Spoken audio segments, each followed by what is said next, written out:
breath. I set that goal so high. On the way up, I catch fire. Now in from above and never look back at where we took off. Just like Part 1, Episode 6 of The Kevin Widdop Show. I speak to Eve D'Souza on turning a concept into TV gold with Auntie Boss.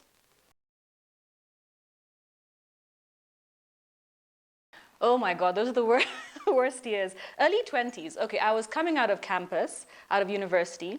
So I'm supposed to be an English teacher by profession. I taught at an all-boys school. And after that experience, it was an amazing experience. I actually wanted to be a teacher. And it's my lecturers at university who said, I actually think you're cut out for TV.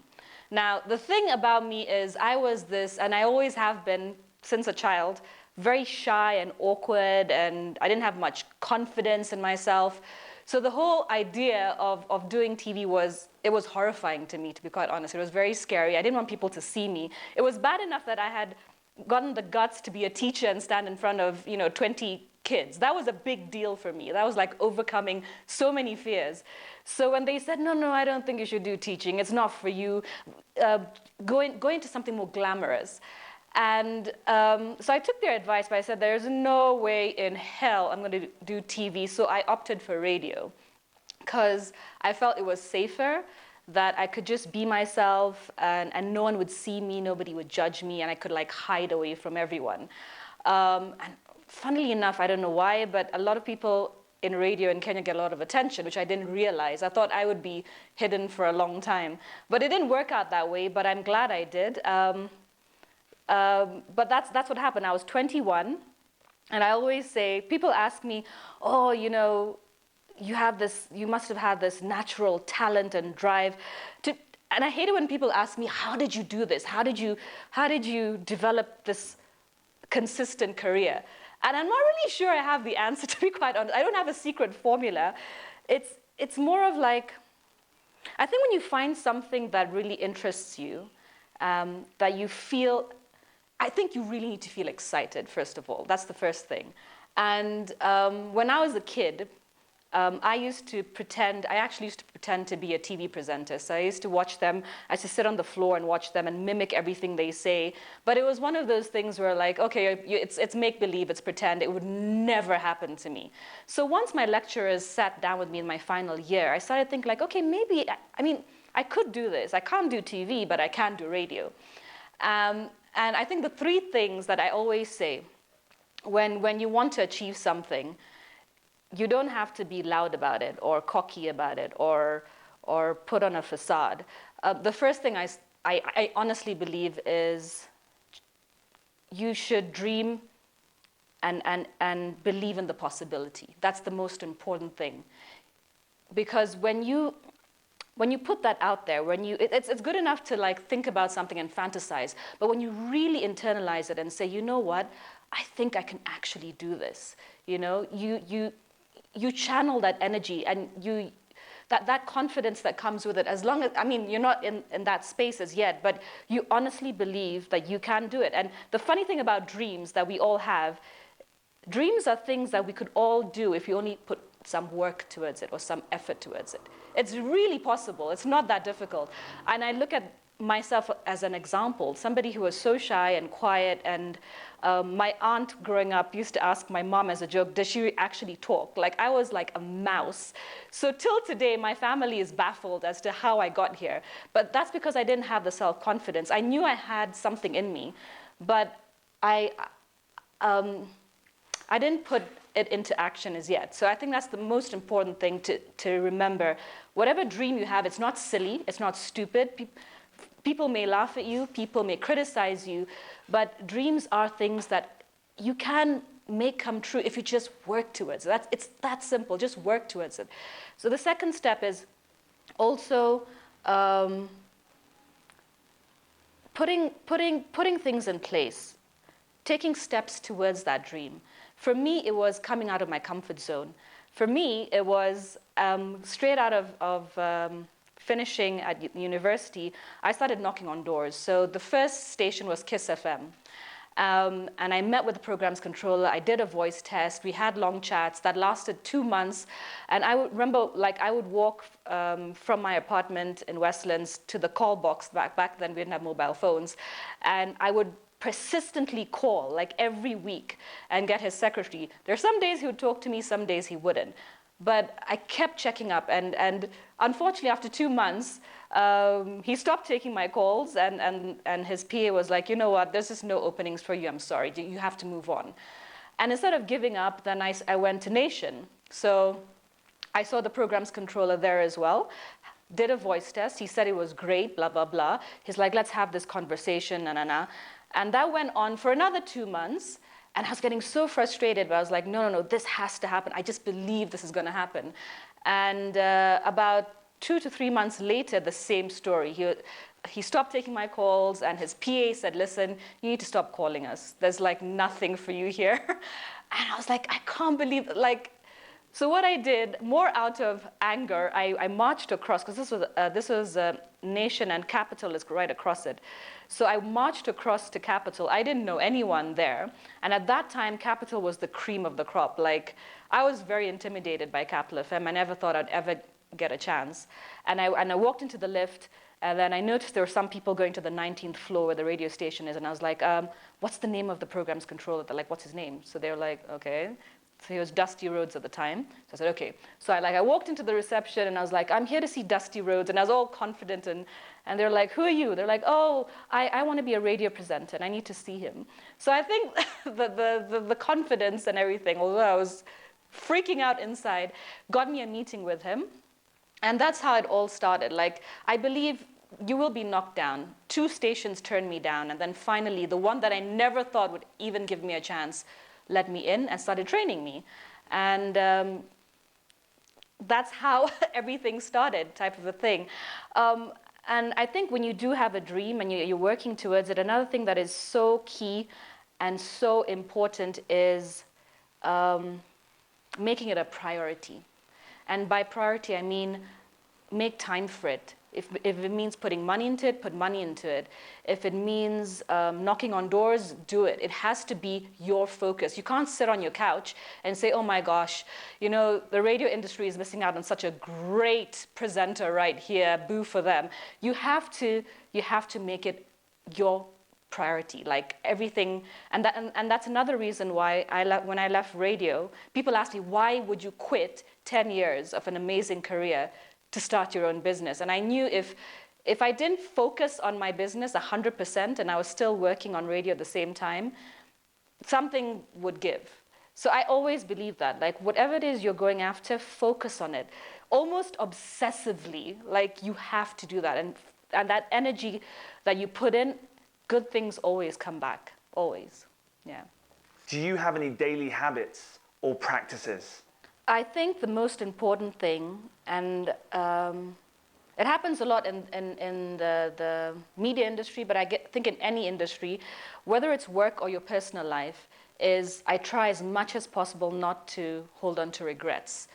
I think we need, it's important because we do tend to beat ourselves up a lot, and we do tend to live in the past a lot and wonder, oh my goodness, did I do the right thing, did I not? And I'm not saying that I don't, but it'll last a day or two, and then it's like, okay, listen, you know what, we're in this spot, it didn't work out, it didn't materialize the way I wanted to, but this is where we are. The problem is, when we live in the past, when we have regrets, I think we go through all these experiences and lessons for a reason, and if you don't accept it, you're not accepting yourself, and you're not accepting where you are right now. So it's very hard to move forward when you're not accepting that this is your reality, this is where we are. So if you're not careful, you cripple yourself with fear and regret, and you can't get out of that hole that you're in.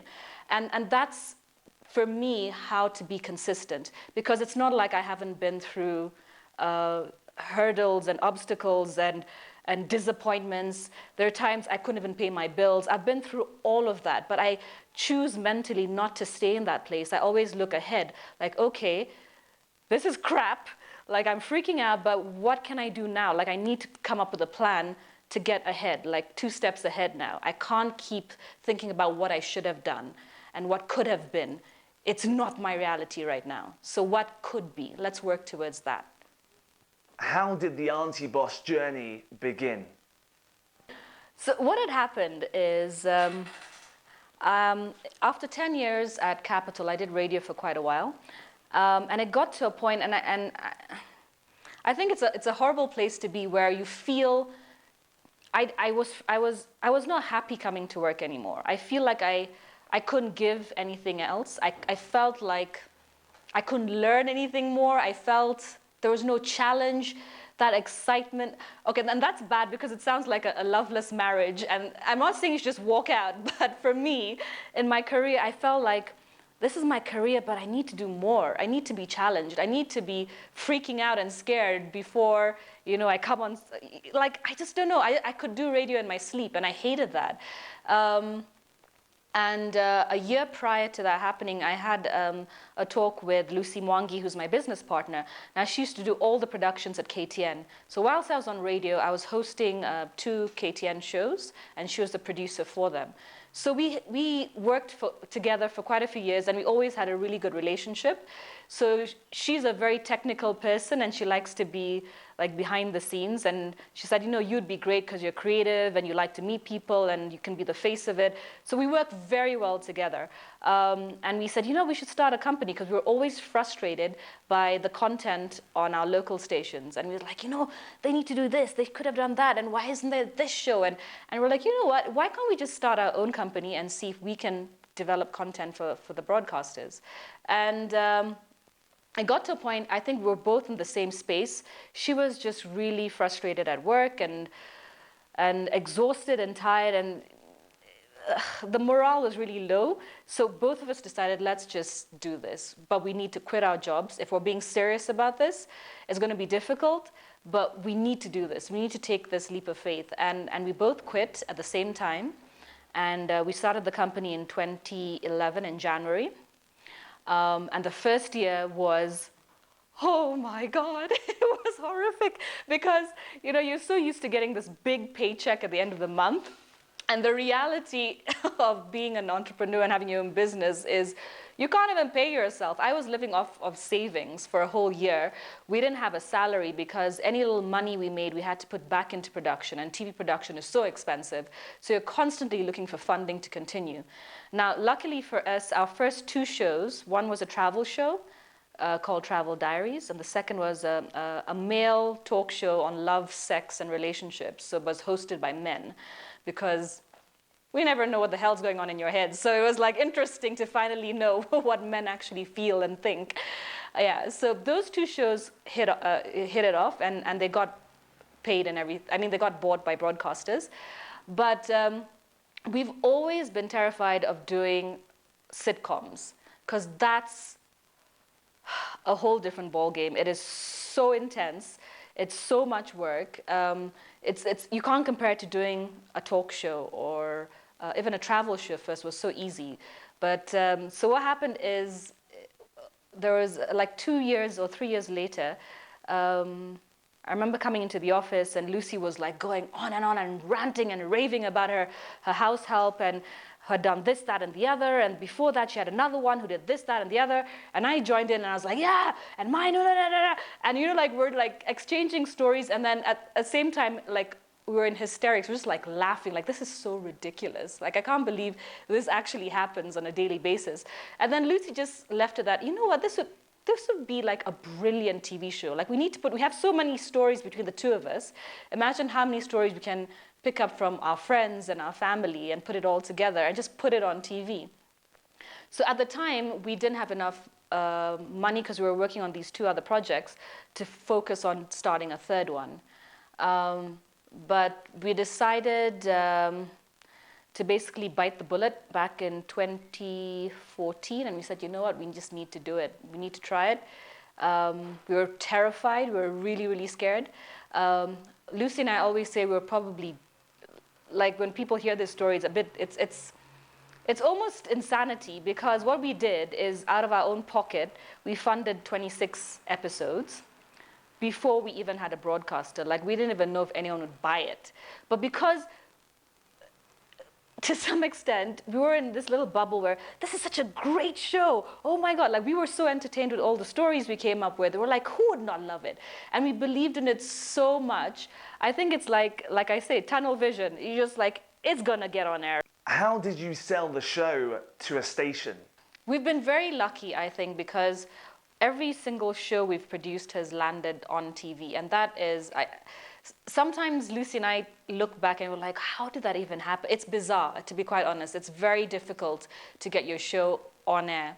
And I think one important thing, though, is as much as we truly stand by our creative concepts and our ideas, and we truly believe in them, but we also, before we take a risk on them and bring them to life, we also look at what Kenyans may be interested in seeing and where the gap is in the market, what is there a need for, or just, and in terms of Auntie Boss, we knew that Kenyans wanted something light and humorous and slapstick to watch at the end of the day. So as opposed to the first two shows we did, which was niche, it was travel across Kenya, which no one was doing at the time. And the second one was love, sex, and relationships from a man's perspective. And we brought three very different men. One was a pastor, one was a bit of a playboy chauvinist, and the other one was a thespian, and he was very sophisticated. So they're all, they're three different types of men, but they have a lot of similarities when it comes to relationships. So we knew that would be interesting. Now, and I think that's the key thing. Look at what would be interesting to the Kenyan market, and look at what's missing. Where is there a gap that you can fill? So broadcasters will look at it and say, oh my God, why didn't we think of this? This is brilliant. So in our case, we had the meeting. We got a better offer from NTV, so we took that up. And there's two ways of getting your show on air. The first one is commissioning, where the broadcaster will own the rights, so they're going to put the money into it. So you don't have to worry about getting funding and selling all your jewelry and your shoes to be able to come on set and produce. They'll give you the money, but I always say it's like giving away your baby at the end of it, because you spend so much time bringing it to life, and then you hand it over to the station, and that's it, you're done. You have no association with it. And the other one is licensing, which Lucy and I do for all our content, which is we go through the pain of coming up with the funding beforehand. So as much as we have a contract, you're not going to see that money for a few months down the line until it starts, it goes on air, and then the money trickles in on a monthly basis. So it's painful, it can be traumatizing, but I feel it's the best way to do it, because giving an example of Auntie Boss, NTV have licensed it, and DSTV have now also picked it up, so we're pretty excited about that. So you get your money from second, third, fourth, fifth cells down the line. In terms of subject matter, where are the opportunities within television now? I think we've met with we get a lot of emails from especially young creatives who have ideas, but they don't know how to put it together and get it on air. That's always a big challenge. So there are 1,000,001 ideas, because we've seen it for ourselves. Now the challenge is getting the broadcaster to buy into it. That's the only problem. And as much as we've been lucky, I can tell you for a fact that it is extremely difficult. And I feel for a lot of other producers, because I see them going through those challenges as well. In terms of there being certain areas that haven't been looked at, I think they have, to be quite honest, because looking at all the ideas that have come in on email to us, it's right across the board. It's reality, there's sitcoms, there's agriculture shows, we've got those, there's game show ideas, like there's all sorts of ideas that we've picked up on. But the tough part is trying to get the broadcaster to buy into it. I think that's the difficult part, yeah. How important is it to know someone on the inside of a television network to sell your concept? Yes, it does help if you know somebody. Of course it does.